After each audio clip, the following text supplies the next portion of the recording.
I never thought silence could cut deeper than a knife.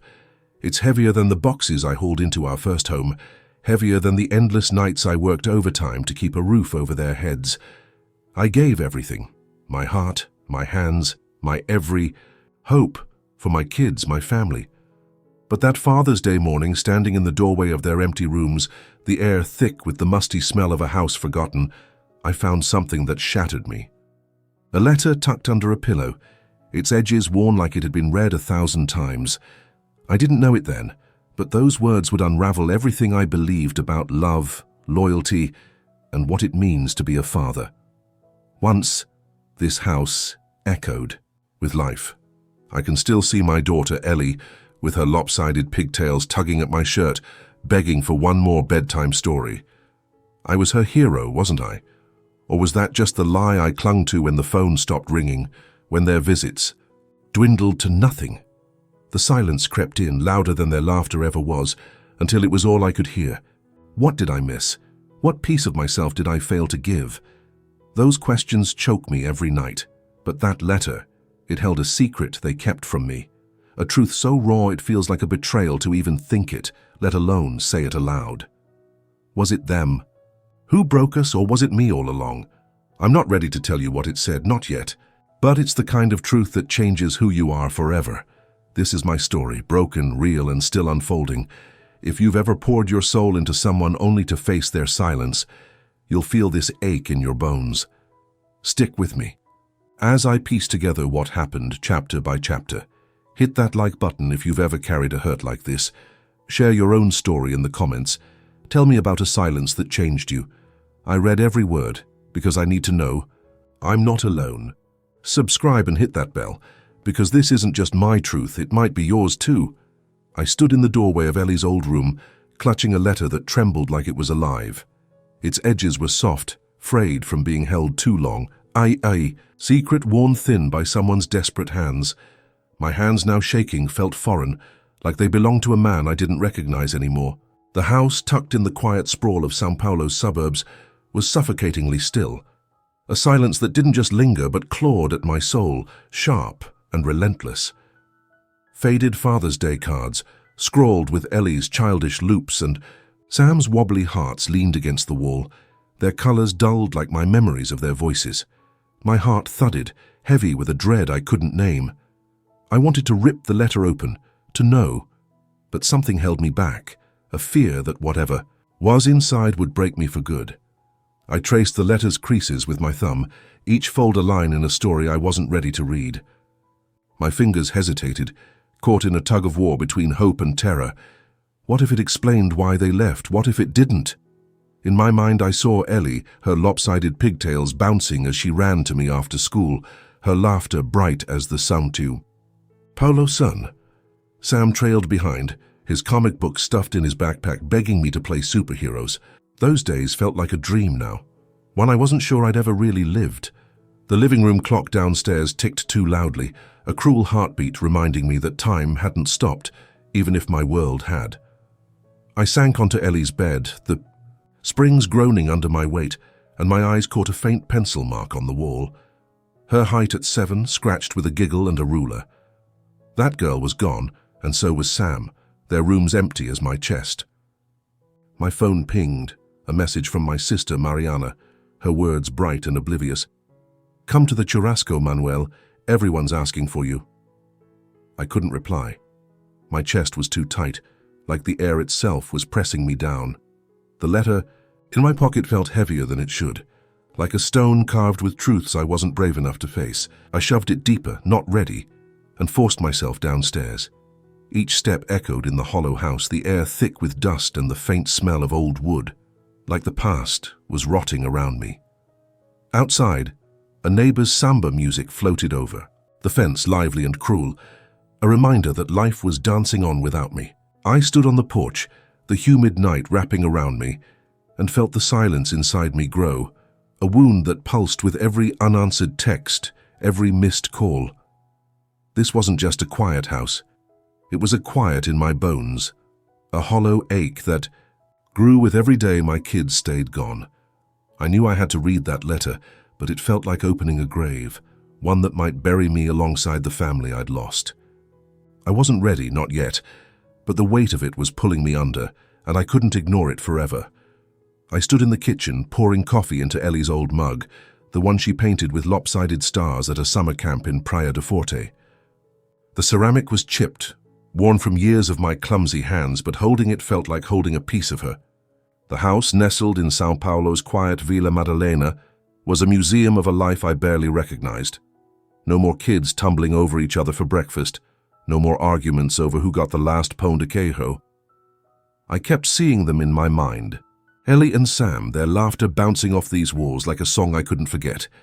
Now the walls held only shadows, and the silence was a weight I couldn't shake. I pulled the letter from my pocket, setting it on the counter. It sat there like an uninvited guest, staring at me, daring me to open it. I couldn't. Not yet. My hands shook as I remembered Sam, sprawled on the floor with his Batman comics, begging me to read just one more page before bed. His eyes used to light up, like I was his hero, not just his pie. A fridge magnet caught my eye, a relic from our last family trip to the coast. The four of us grinning under a blazing sun, arms tangled like nothing could pull us apart. That was a lie, wasn't it? I checked my phone, the screen blank as always. No messages, no missed calls, just a void that stung like rejection. The letter's handwriting was Ellie's, unmistakable with her loopy ease, the kind she'd doodle on her schoolbooks. I dialed Sam's number, one I hadn't touched in months, my heart thudding. His voicemail answered, his voice deeper, distant, like he'd grown into someone I didn't know. "Leave a message," it said, and I hung up, my throat tight. A memory crashed in. Ellie's 10th birthday, our backyard alive with a churrasco, her blowing out candles, her smile promising she'd never leave me. Promises break too easily. I pushed the letter away, my hands unsteady, and stepped outside. The São Paulo air was thick, humid, carrying the faint hum of a neighbor's TV playing a novela. It felt like an insult, the world moving on while I was stuck here, drowning in questions. Why did they stop calling? Was it something I said, something I didn't do? Every sip of coffee tasted like guilt, bitter and sharp. I leaned against the porch railing, the night pressing in, the letter still on the counter like a bomb I hadn't disarmed. I wanted to run from it, but it was part of me now, a piece of the puzzle I'd been avoiding. This house wasn't a home anymore, it was a shell, echoing with the ghosts of my kids' laughter. I could still hear Ellie's giggles, Sam's excited chatter, but they were fading, slipping through my fingers like sand. The letter was my only clue, a map to a truth I wasn't sure I could face. But ignoring it wasn't an option anymore. I had to know why they left, why they chose silence over me. I just didn't know if I was strong enough to read the answer. I sat at the kitchen table, the letter in my hands, its paper crinkling like it was fighting to stay shut. My fingers shook as I unfolded it, Ellie's handwriting spilling out like a wound, raw, jagged, and unforgiving. "Pi, I'm sorry, but we had to protect ourselves," she wrote, the words slicing through me. Protect themselves? From me? My chest burned, a fire that stole my breath, leaving me gasping in the quiet of my São Paulo home. The idea that my kids, my Ellie and Sam, could fear me was a betrayal I couldn't process. What had I done to make them hide? I reread the first line, hoping I'd misread, praying it was a mistake, but the words stared back, unyielding. A memory. Hit hard. Ellie, maybe 12, sobbing in her room after a fight with her mom, Lisa. Her face was red, her eyes swollen, but when I asked what was wrong, she just shook her head, silent. I'd thought it was kid stuff, not a crack in our family.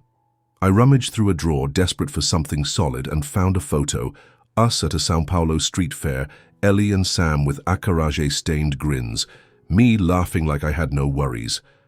The memory stung, bright and cruel, because those smiles were gone now. The letter hinted at a truth about Lisa, something the kids couldn't tell me then, something dark. My hands fumbled as I dialed her number, the ex-wife who'd walked away, years ago. Her voicemail answered, clipped and cold like she'd erased me from her life. I paced the living room, the letter clutched tight, its words burning holes in my thoughts. What had Lisa done? What had she told them? The floorboards creaked under my weight, the house as restless as I was. A coffee stain on the letter caught. My eye, faint and brown, like Ellie had written it late at night, hunched over her desk, the way I used to when the world felt too heavy. Heavy. My heart raced, a mix of anger and grief as I tried to piece it together. Had I been too busy, too tired, too blind to see what was happening? The silence in the house was louder now, a scream that echoed my failure.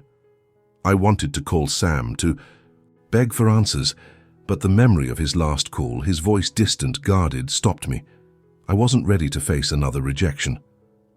The letter was all I had, a fragile thread tying me to my kids, but it felt like a noose tightening around my heart.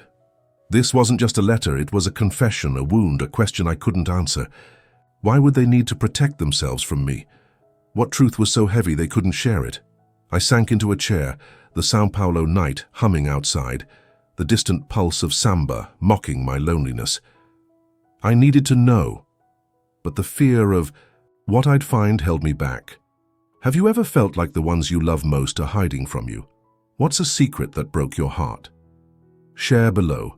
I need to know I'm not alone in this darkness. The attic stairs creaked under my weight. Each step a warning to turn back, but I couldn't. Ellie's letter had cracked something open in me, a need to know what Lisa did, what my kids hid. The attic of our São Paulo house was a time capsule, thick with dust and the sour smell of mildew, a place I hadn't touched since Lisa packed her bags and left. The letter's words, "We had to protect ourselves," looped in my mind, sharp as glass. I needed answers, even if they tore me apart.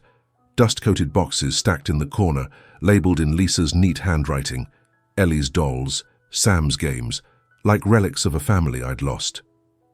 I knelt, my knees aching on the rough floor, and opened one, finding Ellie's journal, its cover scrawled with stars.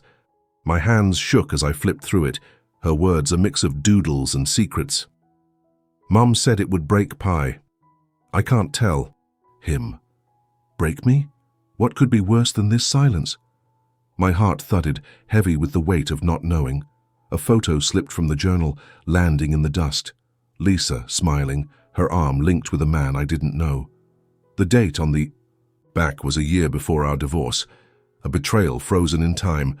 Who was he? What did he have to do with my kids? I sank to the floor. The attic's musty air choking me, my mind spiraling. Had Lisa moved on while we were still together? Had she pulled Ellie and Sam into her secrets? The thought burned, a fire I hadn't felt in years. A creak downstairs jolted me, my heart leaping with a foolish hope. Ellie? Sam? But it was just the house settling, mocking me with its emptiness. I clutched the photo, my fingers smudging the edges, anger rising like a tide. The journal's last page was torn out, a jagged edge that felt like a wound. What had Ellie written there? What was she so afraid to say? I rifled through more boxes, desperate for clues, but found only toys and old drawings, each one a reminder of the life we'd lost. The attic was a tomb burying the family I thought I knew.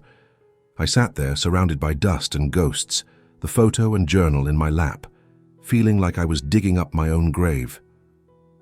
The São Paulo night pressed against the small attic window, the distant hum of a neighbor's churrasco drifting up, lively and cruel. I wasn't just chasing a secret anymore. I was chasing the man I'd been, the father I thought I was. Had I failed them so badly they had to hide from me? I stood, my legs unsteady, and tucked the journal under my arm. The letter was still in my pocket, its weight heavier now, pulling me toward a truth I wasn't sure I could face. I didn't know who this man was or what Lisa had done, but I knew one thing. I'd keep digging, even if it broke me. The attic stairs creaked again as I descended, each step a promise to find my kids, to find the truth no matter how much it hurt. The man in the photo stared back at me, his smile sharp, like he'd stolen something I'd never get back. Ellie's letter and that attic picture had turned my world upside down, pointing to him as the key to everything. The silence, the distance, my kids' absence. Lisa's betrayal was a wound I could almost bear, but the thought that Ellie and Sam chose this stranger over me, that was a knife twisting in my heart, deep and relentless. I stood in my São Paulo kitchen, the air heavy with the smell of old coffee, and felt my life unraveling. I drove to Lisa's old apartment in Villa Mariana, my hands gripping the wheel so tight my knuckles ached. The city buzzed around me, horns blaring, but all I could hear was Ellie's words. We had to protect ourselves. From me or from him. A neighbor, an older woman with pity in her eyes, recognized me as I parked. Lisa moved away years ago, she said, her voice soft, with her new guy. The words hit like a slap. New guy. Someone who'd stepped into my life, my family, while I was left in the dark. Back in the car, I found an old email from Sam, buried in my inbox from 2 years ago. He's not like you, Pi, he wrote, but he's here. My stomach churned.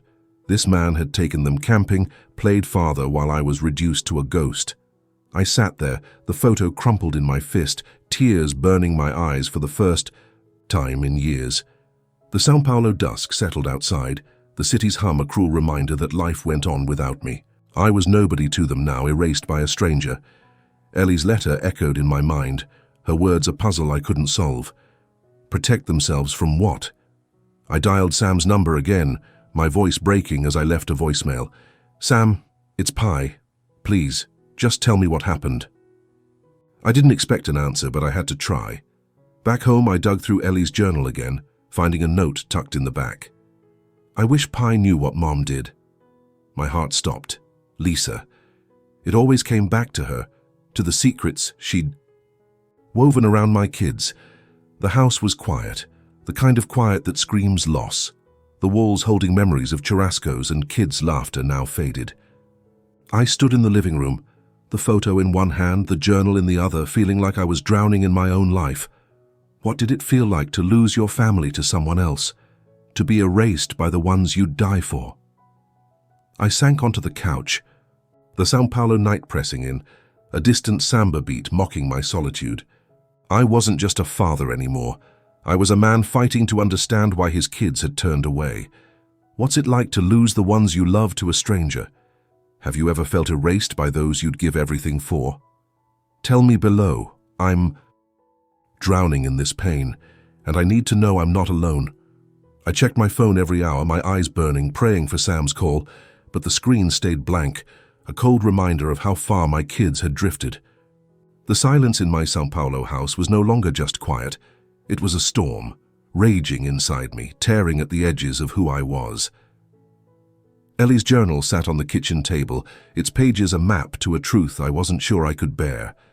Every word I'd read, every clue I'd found felt like a step closer to something that might destroy me, but I couldn't stop now. I was their Pi, and I had to know why they'd left me. I flipped through the journal again, Ellie's words growing darker, hinting at fights between Lisa and a man she called T. He scares me sometimes, she wrote, her loopy handwriting trembling. My heart ached, my little girl scared, and I hadn't been there. A memory crashed in, our last natal together, Sam sitting quiet at the table, his eyes dodging mine, as we ate rabanada, like he was hiding a weight too heavy for a kid. Had I missed it then? The signs they needed me. I searched Lisa's name online, my fingers clumsy on the keyboard, and found her Instagram, photos of her, T, and my kids, smiling like a family I didn't belong to. Ellie's caption on one, familiar, cut deeper than any knife. Had I been erased so easily? I slammed the laptop shut, my chest tight, and drove to the park where we used to play, hoping for a sign, any sign. The swings were empty, swaying in the São Paulo breeze, the air heavy with the scent of jacaranda trees. It was just me and the ghosts of their laughter. Back home, my phone buzzed, a voicemail from an unknown number. My hands shook as I played. You deserve to know the truth, a woman's voice said, urgent, familiar, but I couldn't place it. I played it again, my heart racing. Was it Ellie's friend? Lisa's sister? Someone who knew why my kids had vanished? The voice was a lifeline, a crack in the silence, but it left me with more questions. I called back, but the line was dead, leaving me alone with the hum of the city outside. I sat on the couch, Ellie's journal open, the São Paulo night pressing. Against the windows, alive with distant music from a bar down the street. The silence wasn't just in my house anymore, it was in my bones, a storm I couldn't outrun. I wanted to scream, to demand answers, but all I had was this journal, these fragments of my kids' lives. This wasn't just about a letter anymore, it was about fighting for Ellie and Sam, for the family I'd lost. The truth was close, closer than ever, but it felt like a fire I might not survive. I gripped the journal, my fingers tracing Ellie's stars, and promised myself I'd keep going, no matter what it cost me. Clara's voicemail haunted me, her urgent words looping in my mind like a song I couldn't shake. "You deserve to know the truth," she'd said, her voice sharp, like she was breaking a promise to someone. I met her at a cafe in Pinheiros, the São Paulo air thick with coffee and car exhaust, her eyes darting nervously as she sat across from me. Clara, Ellie's old friend, knew something about my kids, Lisa, and this T who'd stolen my family. My heart pounded, a mix of hope and dread as I waited for her to speak, to give me a piece of the puzzle I'd been chasing. She leaned forward, her voice low, and said, "Ellie and Sam were scared, caught in a web of Lisa's lies and T's control. She showed me a text from Ellie, sent months ago. T's not safe, but Mom won't leave him." My stomach twisted. My kids afraid, and I'd been clueless, lost in my own grief. I remembered Lisa's temper during our marriage, how she'd shut me out, her silences cold as stone. But the kids, I never thought her darkness would touch them. Clara's eyes softened, pitying as she mentioned the accident. A car crash 2 years ago, Sam blaming himself. I drove to Sam's old college dorm in Butantã, my hands shaking, hoping to find him.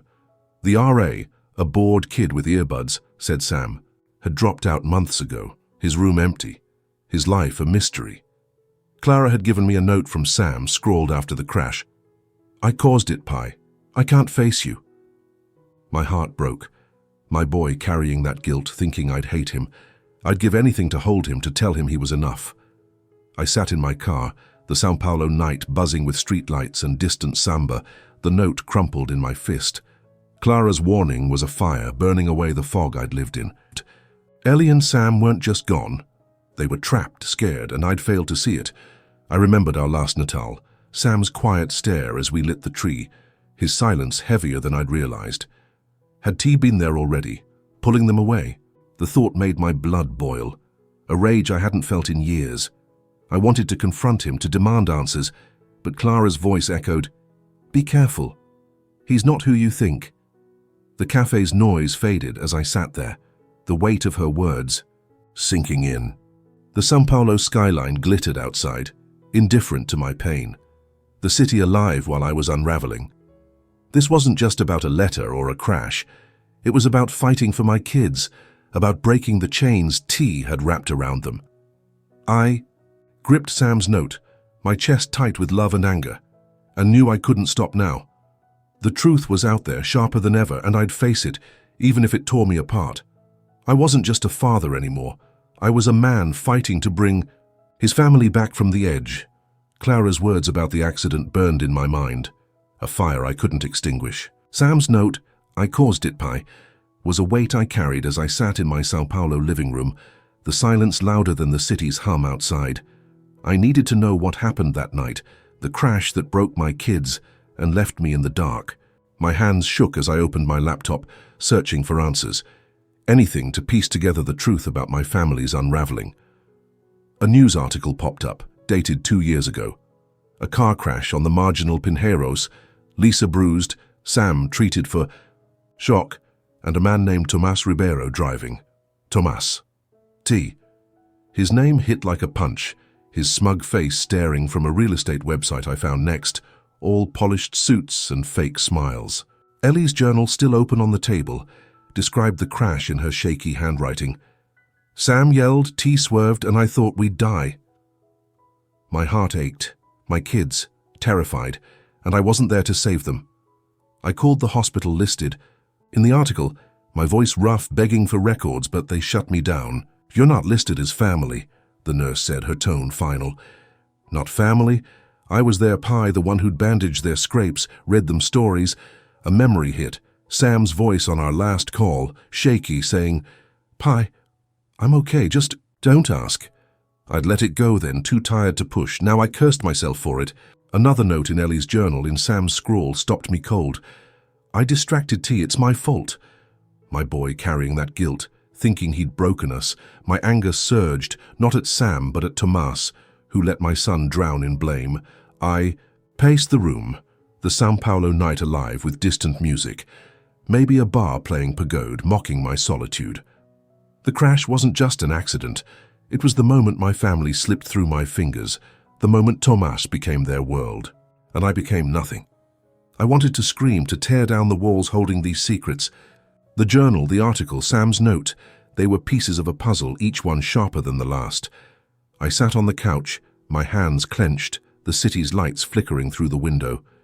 The silence in the house was a roar now, drowning out everything but my need to know. Why hadn't Lisa told me? Why had she let Sam suffer? I could still see him, my boy, his eyes wide with hero worship, now clouded with a guilt I couldn't erase from miles away. The truth was closer, but it felt like a knife twisting deeper. I wasn't just chasing answers, I was chasing the kids I'd lost, the father I'd failed to be.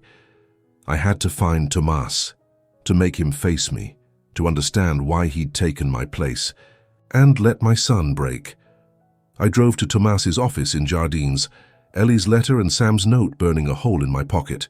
The São Paulo traffic pulsed around me, horns blaring, but all I could hear was my own heartbeat, loud and unsteady. I didn't know what I'd say, but I couldn't live in this darkness anymore. The truth was waiting, and I was done hiding from it. My kids were gone, my family fractured, and Tomas, this stranger who'd stolen them, was the key to understanding why. His office was all glass and polish, a world away from my crumbling Vila Madalena house. Tomas recognized me instantly, his smile tightening, but he waved me in, his voice smooth as oil. "Manoel, right?" he said, like we were old friends. I wanted to wipe that smirk off his face. I pulled out Ellie's letter, my hands shaking, and demanded answers. Why did my kids cut me off? What had he done to them? He leaned back, casual, and said Lisa had told them I'd abandoned them, that I'd chosen work over family. The lie hit like a brick, my blood boiling. I'd worked those endless overtime hours for them, for Ellie and Sam, to give them everything. My voice cracked as I told him, the words spilling out, raw and angry. I was their pie. I gave them my life. Tomas shrugged, admitting to the crash, saying Sam had distracted him, but it was just an accident. Just an accident. It had broken my boy, left him drowning in guilt, and this man sat here untouched. I noticed a photo on his desk, Ellie and Sam smiling, but their eyes were hollow like they were playing a part. My chest tightened, a mix of rage and grief. They weren't his family, they were mine. He gave me Lisa's new address, his tone dismissive. Talk to her. She's the one who lied. I wanted to grab him, to make him feel the weight of what he'd done, but I turned away, the photo's empty smiles burning in my mind. Driving back through São Paulo, the city's lights blurring, I felt Lisa's lie like a wound that wouldn't heal. She'd told my kids I didn't want them, rewritten our story to make me the villain. But there was more. Sam's note, Ellie's fear. Tomas wasn't just a bystander, he was a shadow over them. I pulled over, the São Paulo night alive with the hum of bars and street vendors, the smell of coccinhas in the air. I sat in my car, the letter and note in my lap, and felt the weight of years lost to a lie. I could still see Ellie's lopsided pigtails, Sam's comic book grin, but they were fading, replaced by those hollow smiles in the photo. I wasn't just fighting for answers now. I was fighting for my kids, for the truth they deserved. Lisa was next, and I'd make her face me, face the wreckage she'd left behind. The truth was close, but it felt like a storm I might not survive. I stood outside Lisa's house in Moema, a tidy suburban place that screamed normalcy, a lie as polished as Tomas's office. Ellie's letter, Sam's note, the journal, they all led me here, to the woman who'd torn my family apart. My heart pounded, a drumbeat of fear and hope as I knocked, ready to demand the truth. The São Paulo evening hummed around me, the scent of jasmine mixing with the city's pulse, but all I could feel was the weight of years lost to silence. I was there, and I deserved to know why my kids had turned away. Lisa opened the door, her face pale like she'd been waiting for this moment. Her eyes, once so familiar, were heavy with something. Guilt? Fear? I held up Ellie's letter, my voice breaking as I asked why she lied, why she told them I didn't want them. She crumpled, tears spilling, and admitted she'd done it to protect them from Tomas's temper. He wasn't just a new partner. He'd controlled them, scared them into silence, made them believe I'd abandoned them. My chest burned, anger and grief twisting together. How could she let him steal my kids? She showed me a letter from Ellie, written after the crash. Pi would have saved us if he knew. The words broke me, a sob catching in my throat. Sam was in therapy, drowning in guilt over the crash, thinking he'd caused it. Ellie was nearby, too afraid to reach out, believing I'd moved on. Lisa handed me their new numbers, her eyes pleading for a forgiveness I couldn't give. I drove to Ellie's apartment, my heart racing, the São Paulo skyline glittering like a promise. Through her window, I saw her, my girl. No pigtails now, but still mine. I texted her, my fingers trembling. I'm here, Ellie. I never left. You. The seconds stretched endless until her door opened. She stood there, tears streaming, and whispered, Pi, I thought you didn't want us. I pulled her into my arms, the world falling away, the silence finally broken. Sam had promised to call, and for the first time, I felt a fragile hope like a São Paulo sunrise after a long night. The truth had cut deep, left scars I'd carry forever, but it gave me back my kids. This wasn't the end, it was a beginning, one I'd fight for every day. The São Paulo streets buzzed outside, alive with music and life, and I held Ellie, tighter, promising myself I'd never let go again. If this story hit you, if you've ever lost someone and found them, hit that like button. Share your own fight in the comments. I read everyone, and they give me strength. Subscribe and ring that bell, because this isn't just my story, it's ours, Brasileiros. Let's keep fighting for the ones we love together.